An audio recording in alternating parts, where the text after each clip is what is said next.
یه ویدیو اومده که در رابطه با بات توی ورلد آف وارکرافته. توی ورلد آف وارکرافت یه سوال بپرسم، بات چیه؟ بات ربات.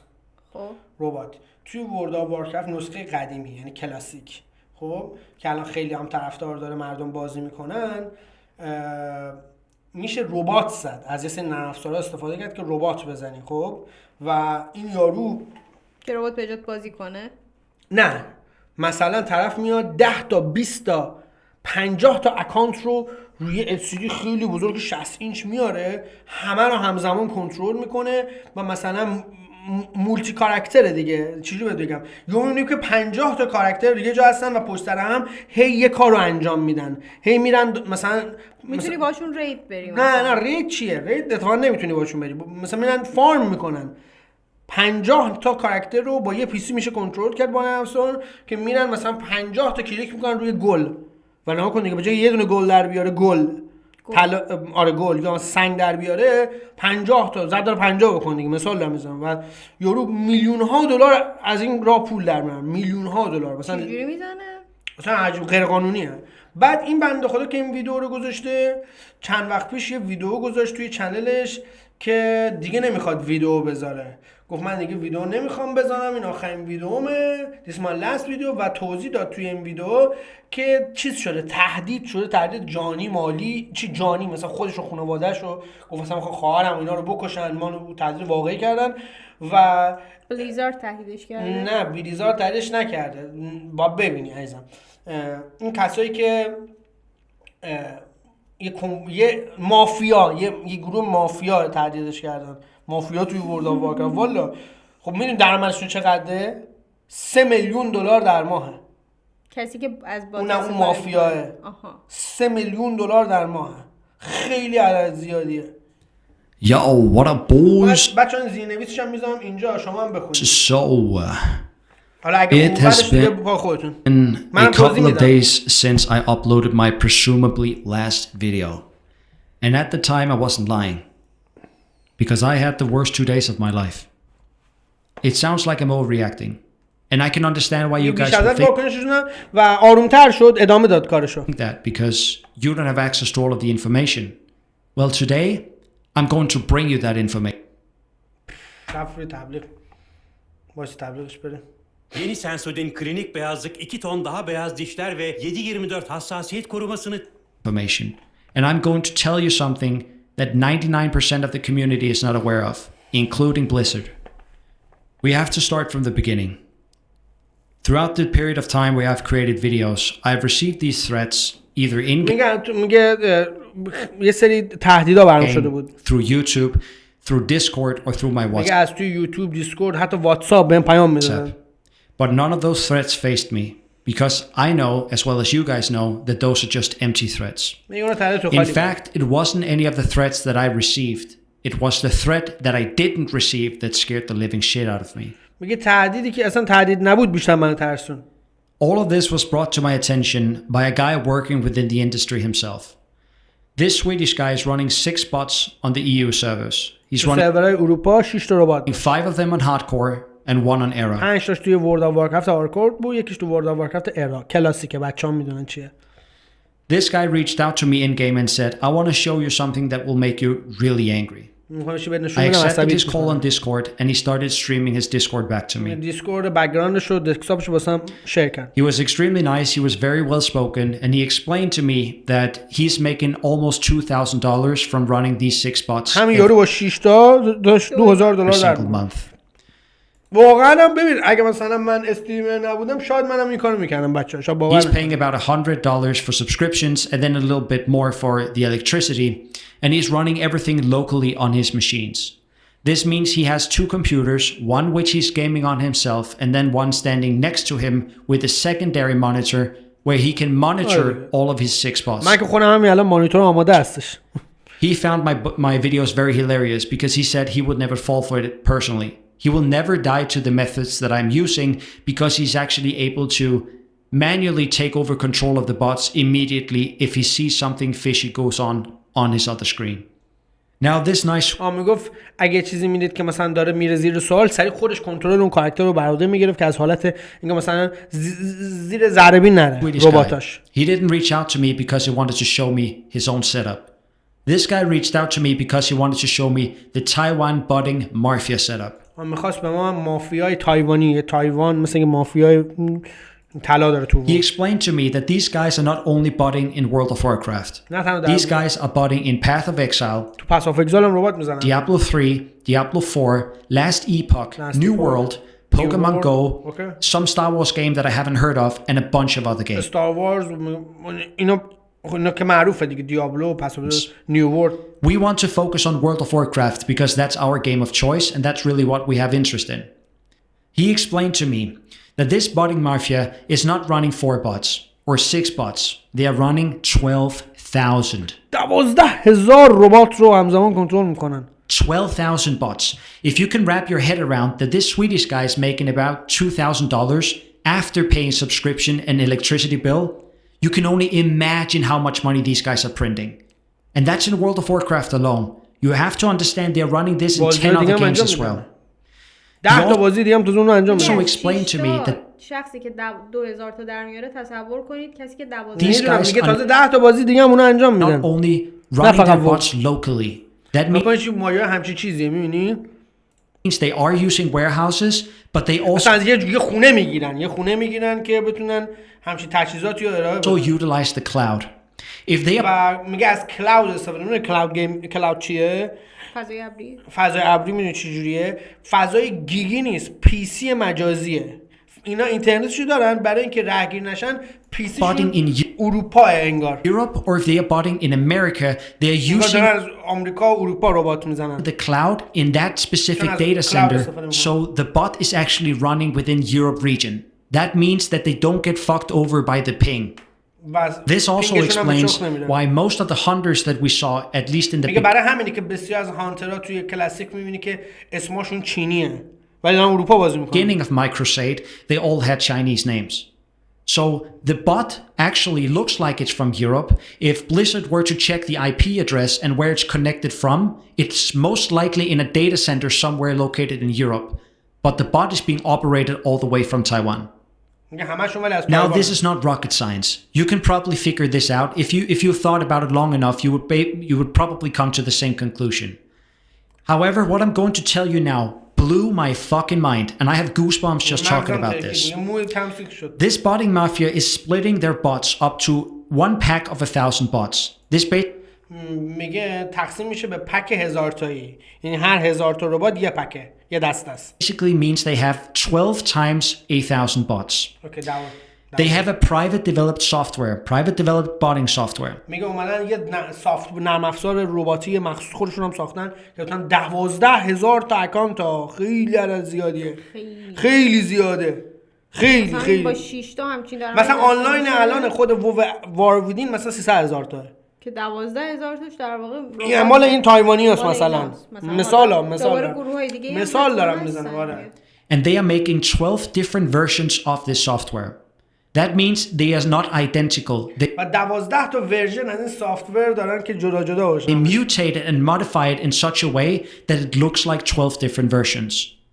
Whenever Blizzard's Warden system detects a botting software, it's removing them within a bandwidth.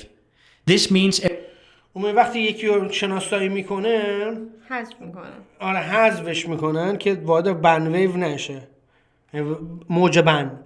و میگه چون اینا از هم جداه به چخ نمیرن همه با هم. Every 4 to 6 months, maybe 1,000, which is only one out of the 12 ممکنه هر چند ماه 1,000 تا 2,000 تاشون هم بره، ولی چون همه جداهن این چیزی packs that the botting mafia is running is getting banned.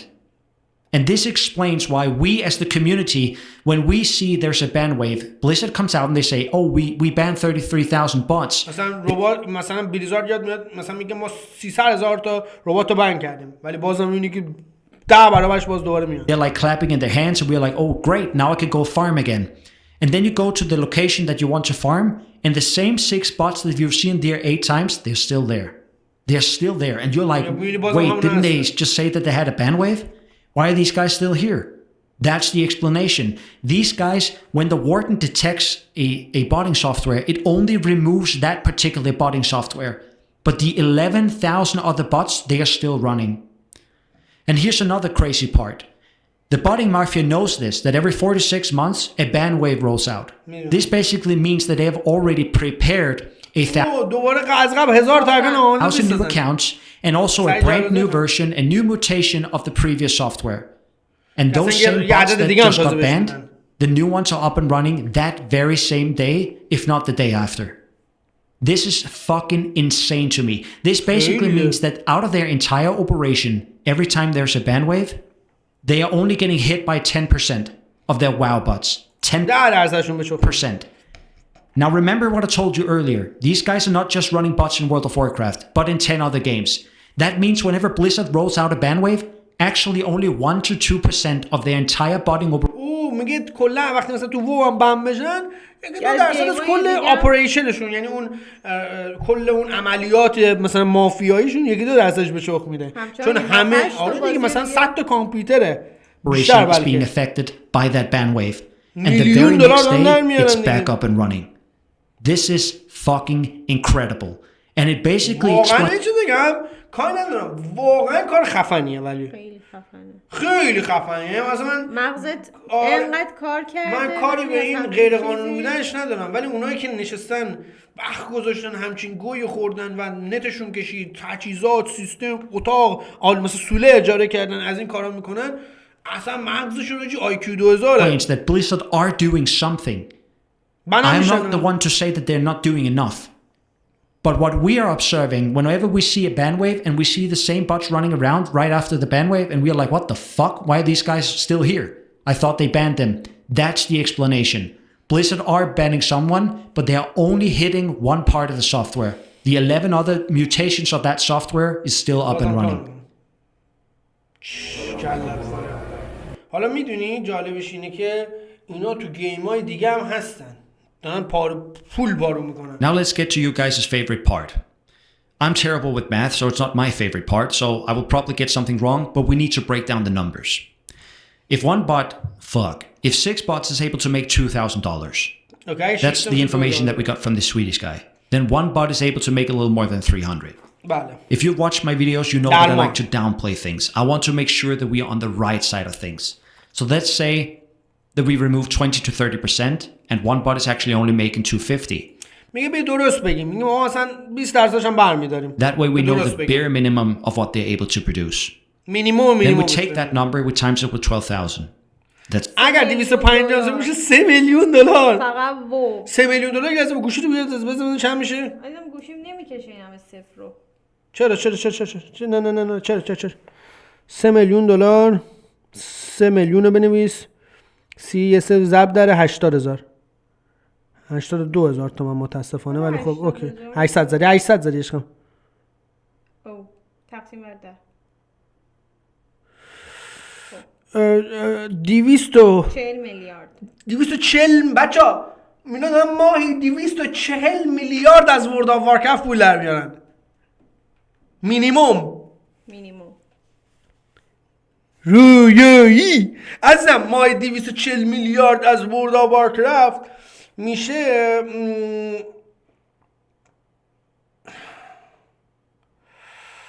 میشه مثلا من برات ماهی من 24 تا لنگ کروز میخرم. $3 million. $3 million. And that's only from the World of Warcraft bots alone. چی؟ اوکی. Remember, they are botting in many other games as well. Now, راست گیم های دیگه هم میزنن. Of course, there's حاجی مثلا اینا ماهی ما بگیم مثلا 600 میلیارد در ماه پول در بی نهایت پولشون. من حاضر برم 600 240 میلیاردو که من داشتم، خب مثلا در ما در میوردم، من ماهی 40 میلیاردشو خودم میگرفتم، 200 میلیارد میدادم به همین مخاطبا و ویورا. اصلا من حاضرم. اما 200 میلیارد یعنی هر کی گفت از خداشونه بیا یه پی سی دیگه ران کنید و 6 تا بات بنداز. و 6 تا بابا عزیزم کار ممنوعه، خجالت آوره. operation costs here. There's maintenance of machinery, there's subscriptions to World of Warcraft, there's subscription to the cloud service. دلارش هم میشه 160 تومن. بعد ما اینجا هستیم سلام حاجی واروردین. They are running when they are running bots in the cloud either in Europe or in North America. So let's just remove 1 million, just to be on the good side of things here. That is still a $2 million profit from running bots in World of Warcraft alone. میگه ما بریم بقیه‌اش هم بدیم این $1 میلیون خیلی داره میگه. $1 میلیون میگه اگر تو پول اکانت و اینترنت میگه اینترنت و تمام این بغضمون بدیم میگه $2 میلیون باز براشون میمونه. Wrap your head around that for a second. Now you have a rough idea of how much money these guys are making. And that's why I got fucking scared. Because if they are making $2 million just running World of Warcraft bots, ordering a hitman to fuck me up would be equivalent. آفرین. خیلی ترسناکه میگه اگه میتونن پول بدن یه هیتمن یعنی اساسین قاتل پول بدن که من اصلا بکشه سرب نیستم بکنم بخاطر همچین حرفی که دارم میزنم. For them to purchase a sneakers. That's how much money they're واسهشون پول دادن اینکه اسنیکرز بخرن شکلات بخرن. And the first thing that I thought about whenever I was thinking about a botting mafia and compare it to something else, I was thinking about a drug cartel. So میگه مواصلش کردم با یه کارتل مواد مخدر. This is a crazy thought, but just bear with me for a second. If you're producing coke all the way up in Eastern Plaguelands, and you want the کوکاکولا میگه کوکاکولا نه منظورش چیزه مواد مخدر کوک میشه کوک دیگه کوکائین. sling that shit all the way down in Tenaris. Let's say it costs $10 for a gram up here and $80 down here. Okay. The reason it costs $80 down here is because you have to transfer it all the way through Western Plaguelands, into Hinterlands, Arathi, Wetlands, go to Loch Madan, go to Dulmarok, Searing Gorge, Burning Steps, get to Stormwind, and then you maybe sell it from Stormwind all the way to Steamweedle Port. Okay. Crossing all of these borders, there's a lot of risk involved. The police wants to fuck you up. You're also dealing with very... میگه این حتی از کارتل مواد مخدر هم آسون‌تره. میگه چون جابجاییش ریسکش پلیسش خطرش میگه نگو مافیای اگه نشسته خونه dangerous people doing these logistic and distribution things that there's money involved. All of the middlemen alongside this road, they want to get some money. The guy who's fucking selling it from Stormwind to Steamwood Portal, he wants something as well. That's why it sells for $80 down here. You have a very big chance of getting into jail for 10 years. You have a chance of dying doing this. Like, there's a lot of risk involved. Why would you ever risk running a drug cartel when you can... میگه چرا به کارتل مواد مخدر ران بکنید و وقتی میتونی کارتل مافیای ورلد وارکرفت انجام بدی واقعا عزیزم ماشین رو بفروشیم بزنیم تو این کار والا. Just run 12,000 bots in a video game and no one will ever give you shit. The police can never get involved in this. Blizzard is the police. Blizzard is doing a good work. I can see it from the mails that I'm receiving. They are banning people, but they are not on top of it. It's not like they're as I had the understanding in the beginning of World of Warcraft when I started playing it back when I was a kid. People were getting banned for almost nothing. You could say a slur to somebody and you would get a communication ban. So they were on top of things, but it has gotten loose now. I suppose the botting operation is just getting better. But think about it for a second.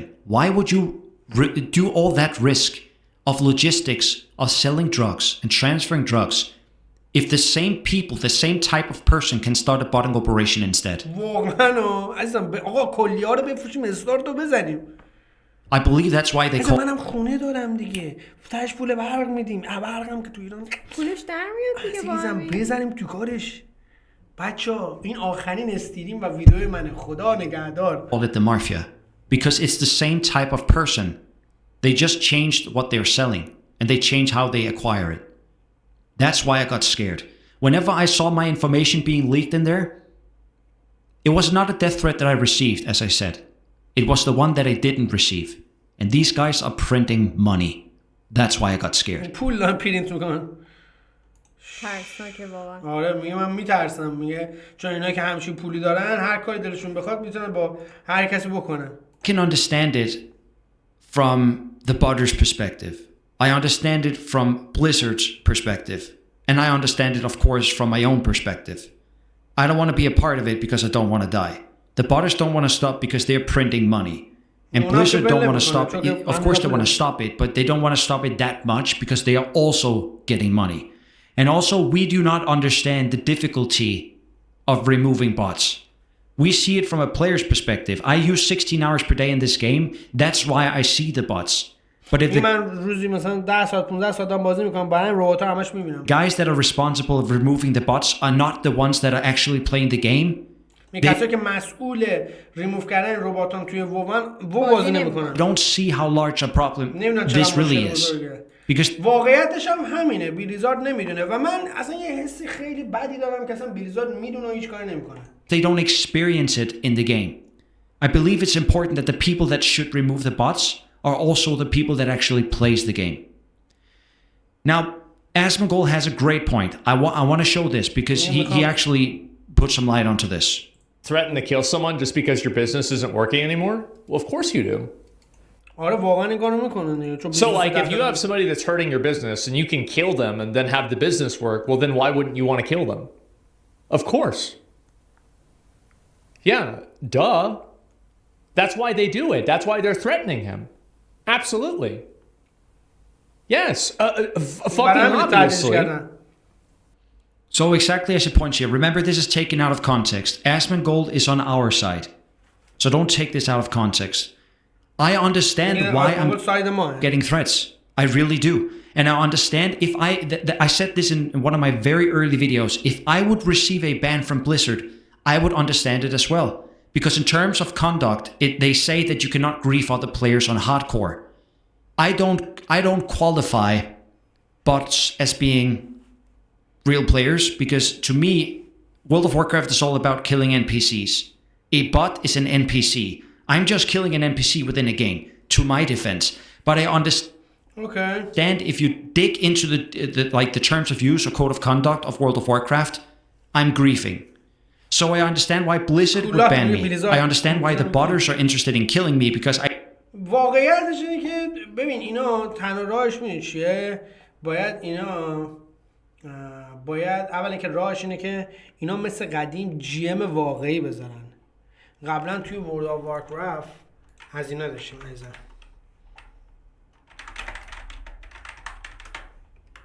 گیم مستر داشتیم. مثلا داشتیم بازی میکردیم یهو میبینیم مثلا تو سرورهای ایرانی، خب ما کوچیک بودیم یعنی بچه‌تر بودیم بازی میکردیم، میدیدیم که یارو میاد بالا سرمون مثلا نوشته جی ام یعنی گیم مستره و بعد ما رو فریز میکرد یا ما رو مثلا ریموو میکرد، ما رو مثلا میبرد تلپورت میکرد یه جای دیگه. جی ام بازی دیگه، ادمین کارمندن که ولی تو بازی آنلاین میشن و دیگه نداریم اینا، همش شده ربات. و قدیما اصلا پیام میدادن تو بازی، میتونستی با جی ام چت کنی، تیکت بزنی، خیلی خیلی بهتر بود سوشیال بلیزارد و این ساپورتش. الان فقط رباته. نصف پلیرها ریپورت میدن، 90 نصف که چه عرض کنم 85-90% که ریپورت میدن دارن با ربات صحبت میکنن، ربات جوابشون میده، یا مثلا بند میشن الکی یا به هر چیزی ربات جوابشون میده، ربات میاد باشون حرف میزنه و اصلا میگه آقا بابا من انسانم الو، بعد مثلا ربات ریسپاند میده جواب میده که ما بررسی کردیم فلان. اصلا خیلی رو اعصاب شده و باید دوباره جی ام رو برگردونن جوابشه ولی نمیکنن. چون حساب بکن دیگه اینا هزاران نیرویی که باید واسه این کار بذارن. آره بعد هزار اکانت اینا دارن تگه میکنن. به هر پول باید اکانت بخری دیگه. اینا که نمیتونن اکانت بسازن که باید از بلیزارد اکانت بخرن، گیم تایمشو بدن، شارژشو بکنن، اکانتو بسازن. هزار اکانت رو در ما دارن میخرن. بلیزارد هم یه درآمدی هست این 100% دیگه 100%. مثلا الکی میاد 1000 توش مثلا بم میکنه. بیشتر بابا هر چند ماه 300-400 هزار تا اکانت من میکنه. از همین مثلا گروه مافیا دارم میگم. من میگم 300-400 هزار تا ربات. حالا این مافیا تایوانه مگه فقط اینا 300 هزار ضرب داره 300 هزار ضرب داره اکانت ما میگیم گیم تایم $20 $20. بلیزارد مثلا با بند کردن فقط $6 میلیون فقط پول در میاره. هر چند ماه میزنه بند میکنه. $6 میلیون $5 میلیون همین و ربات‌ها رو بند میکنه. تو آدم واقعا ربات بند خداحافظ. حساب بکن باز سود میکنه. یعنی مثلا اینا دوباره باز رو میخرن. همینجوری میخرن. دوباره این 6 میلیون برمیگرده دیگه. آره دیگه میرن میکنه 6 میلیون دیگه میاد. این که چیزی ازش کم نمیشه. ربات دوباره باز اصلا عجیب غریبی از ورلد آف وارکرافت خود بلیزارد هم داره پول در میاره. یه چیز خیلی زیادیه. حساب بکنید چندین میلیون کاربر داره. مثلا الان فکر کنم 8-9 میلیون کاربر رو بلیزارد باید داشته باشه. ما میگیم اصلا کاربر ماهیانه. یکی دیگه بذار. مثلا در طول روز ما میگیم آقا بلیزارد نمیدونم چجوری دقیق بهت بگم. مثلا کلاسیک 200,000 نفر یه آنلاین داره، وارویدین 300 400 500 هزار نفر یه آنلاین داره. اینا همشون $20 باید اکانتش گیم تایم بخرن. ریتیل باید اکسپنشن هم داشته باشن. حالا فرض کن اینا آنلاین روزانه است در لحظه، مثلا در مقیاس ما حساب بکنی خیلی عدد زیادیه، چندین میلیون کاربر. مثلا ببینید 8 میلیون نفر در ماه فقط توی وو لوگین میکنن. 8 میلیون رو ضرب در اون عددا بکنید ببینید بلیزارد خیلی عدد زیادی فقط پول از خود وو داره در میاره. حالا اکانتش مانت میفروشه، پت میفروشه. این مانت $90، این مانت $90 چقدر آدم خریدن. این مانت $90 الان ضرب در 81,000 تومان. چرا ضرب 21 کردی؟ ضرب در 21 کردم، ببخشید. 90 ضرب در 81 7 میلیون پولشه. اوکی مثلا 7 میلیون پولشه. حالا حساب بکن چقدر از اینا فروخته، چقدر. یعنی مثلا این مانتر رو فقط مثلا احتمالاً ما میگیم 7 میلیون رو مثلا ضرب در ما به نظر من 500,000 نفر اینا خریدن.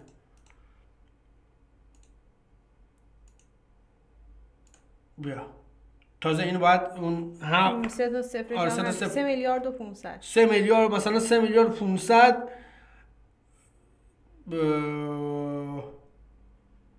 نه بعدش بعد 3 تا صفر دیگه هم 3 تا صفر دیگه هم بذارم یا اول فاز. آقا ولکن خلاصه که بلیزارد خیلی طمعکاره، خیلی، یعنی قشنگ طمعکارترین کمپانی گیمینگ دنیاه، کثافت که بهش میگن. بله مافیا بچه‌ها. آقا ما بریم خداحافظی که آقا خداحافظ ما رفتیم. بچه‌ها ویدیوی آخر خداحافظ.